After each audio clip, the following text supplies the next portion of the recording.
আলাইকুম ছাত্র ভাইরা, তোমাদের কাছে একটা আকুল আবেদন।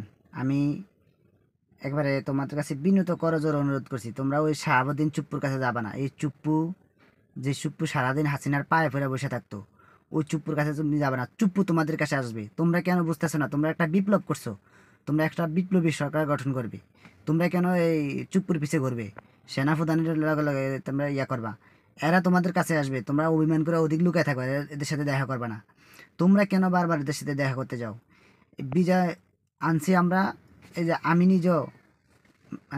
আমি যুদ্ধে আহত হয়েছি, তো মারাত্মকভাবে আহত হয়েছি, ঠিক আছে।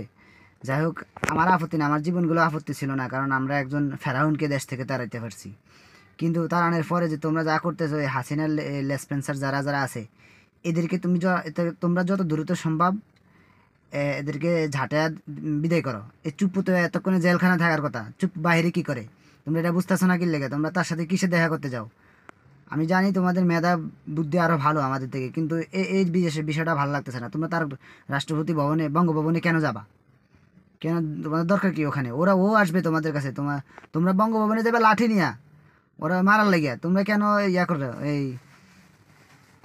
তোমরা কেন আল্লাহ দেখা করতে যাইবা? তোমাদের কাছ থেকেও বুদ্ধি নিবে, ওর কাছ থেকে তোমরা কিসের বুদ্ধি নিবা, কিসের জ্ঞান পরামর্শ নিবা? খুব দ্রুত এই বদমাইশটারে ঝাঁটা এই বঙ্গভবন থেকে বাইর করে ইয়াতে করো, জেলে ভরো, নাহলে কিন্তু আবার বিপ্লব করবো। আমরা কিন্তু এখনো বিপ্লবী মনোভাব থেকে সরে আসিনি।